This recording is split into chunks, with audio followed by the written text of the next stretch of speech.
Good morning, students. Welcome to a new video of Moral Science class. Turn to page number 47. Chapter 7 Saying It Right. Varun, Arav, and Prithvi want to go to Kanha National Park for a holiday. Read how differently the three of them communicate with their respective parents. The incident makes Prithvi realize how important it is to communicate assertively. Kanha National Park in Madhya Pradesh, India is one of the largest national parks and a tiger reserve. It's famous for housing tigers, leopards, wild dogs, wild cats, foxes, and jackals. It is said that Rudyard Kipling drew inspiration from this park while writing his famous novel Jungle Book. Arav, Prithvi, and Varun wanted to visit Kanha National Park through a tour organized by an adventure company, Explorers Adventure Camp Group, during the summer vacation.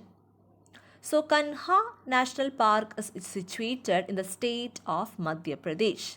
It is one of the largest national parks and it is a tiger reserve. We can find many animals in this national park, such as leopards, wild dog and cats, foxes, and jackals. It is also said that the famous English poet, novelist, and writer Rudyard Kipling got inspiration from this national park while he was writing his famous novel Jungle Book.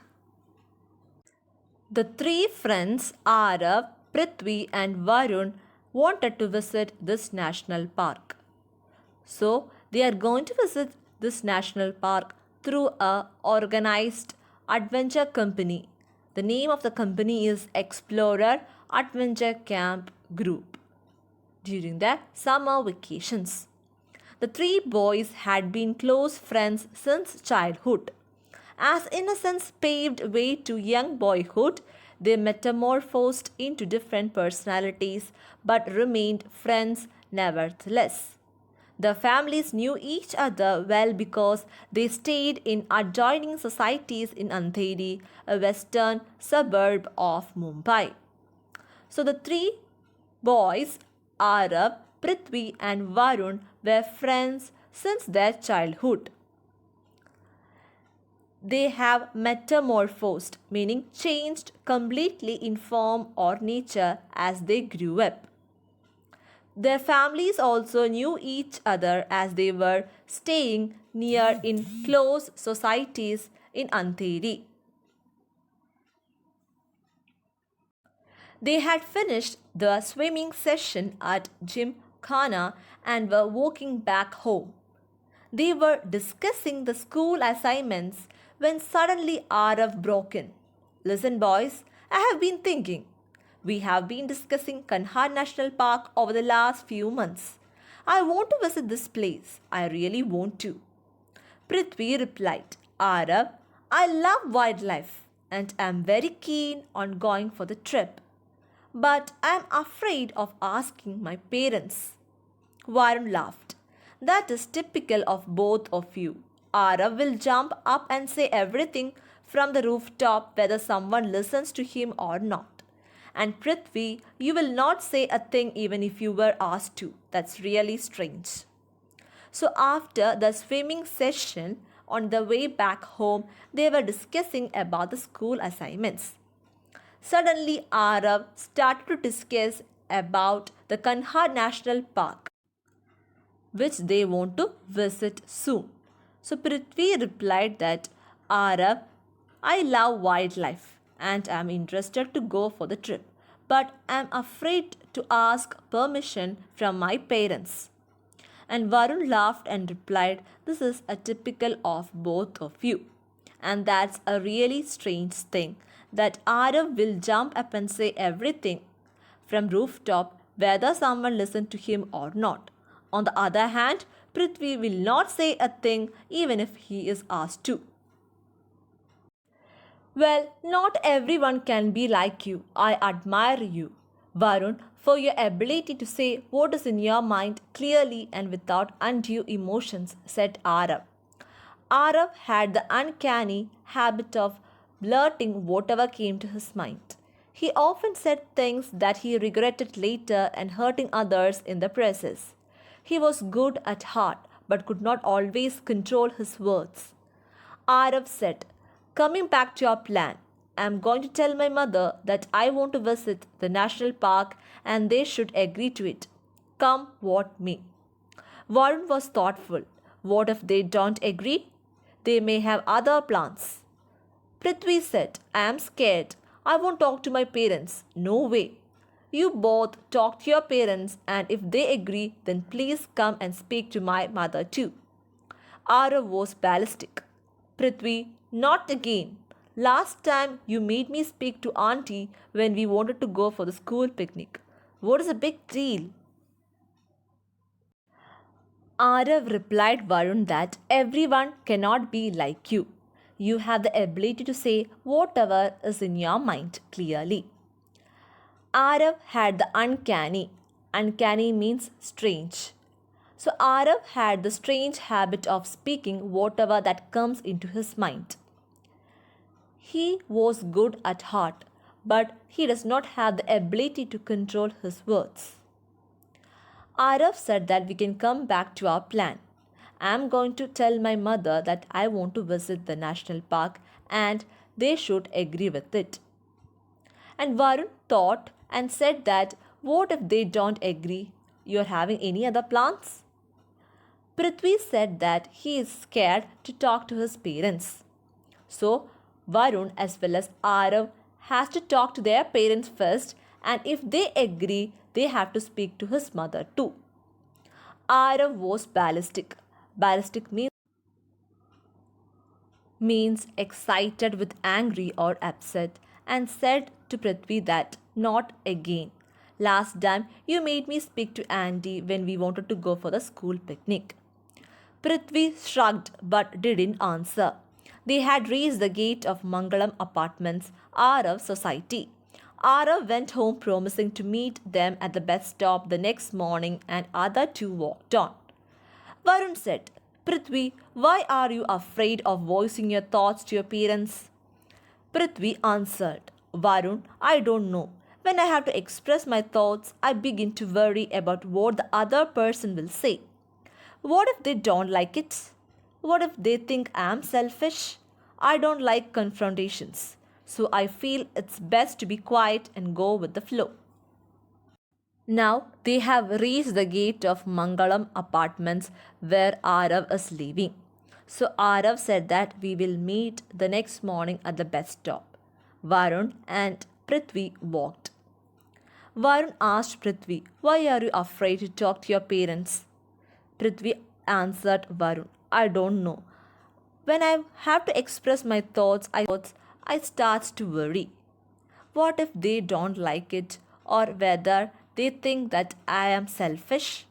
I don't like confrontations, that is, to meet face to face in a hostile manner. So it's better to be quiet and move according to the flow. Varun looked at his considerate friend, whom he valued a lot. So many times during the last 7 years, Prithvi had gladly given up his batting to please Varun and Arav, exchanged lunch boxes if Arav wanted his, or gladly babysat his younger sister Shelley. Prithvi's parents were working. Slowly, the kind and considerate boy had become docile in his attempt to be understanding and caring. He had begun to lose his individuality without realizing it. So Varun looked at his friend, whom he valued a lot. For the last years, Prithvi had given batting to please Varun as well as Arav. Also exchanged lunch with Arav if he wanted. Also had babysat with his younger sister Shelley. Prithvi's parents were working. The boy was so kind and considerate, but now he has changed a lot. He has lost his individuality without realizing.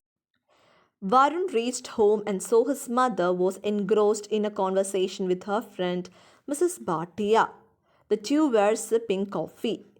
Mummy, I can't find my glass of milk here in the kitchen. Could you help? He asked Mummy gently when Mrs. Bhatia got a call on her cell phone. Oh, Varun, it completely slipped my mind. Give me a second. Mummy fetched him a glass of milk and some cookies. She knew he was hungry after the swim and the walk home. Soon, Mrs. Bhatia left and Mrs. Anand joined Varun in his study. So Varun reached his home and saw his mother was talking to her friend Mrs. Bhatia. They were drinking the coffee. So Varun asked mother that he can't find a glass of milk in the kitchen and could you help? His mummy gently replied. His mother replied that she completely forgot about it and she offered him a glass of milk as well as some cookies. She knew that he was hungry after the swimming class as well as walking to the home. Soon her friend Mrs. Bhatia left the home and Mrs. Anand joined Varun in his study. Mummy, I wanted to tell you that I feel very hungry when I come back from Gymkhana and often your friends are around when I reach home. Can you get my snacks ready sometime before they come in or can you suggest a better way? Varun, you can tell me and I'll give you the snacks whenever I forgot myself. I'm a human too, remember? So Varun said to his mummy that he is feeling hungry after coming back from the gym. So he asked his mother to keep the snacks ready before her friends come home. So his mother replied Varun that he can tell her whenever he wants snacks or whenever she forget, as she is a human too. Mummy, I hate to disturb you when your friends are around. Normally, I would just get it myself, but I am really tired by then. Please just leave it in my study or in the kitchen. Now tell me how your day was. So Varun said that I hate to disturb when you are around with your friends. Also, he is so tired after the gym session. So saying, he steered the conversation into another direction. Varun had the unique ability to convey his thoughts without his emotions coloring his words. He had learned the trick from his father. He had seen his father convey the strictest of orders in the politest of tones. He could admonish you without raising his voice. Papa was so very clear in his communications. He had also taught Varun that it was important to tell others what we felt and that it was not important that we agree with everyone all the time. It was okay to say what you felt without being rude. Saying this, Varun has turned into another direction in the conversation. So, Varun has the ability to convey his thoughts without his emotions coloring his words. He had learned this trick from his father. So, his father has the ability to convey the strictest orders even in the polite way. He could talk anything to anyone without being rude or raising his voice. That is, he is very clear in his communications.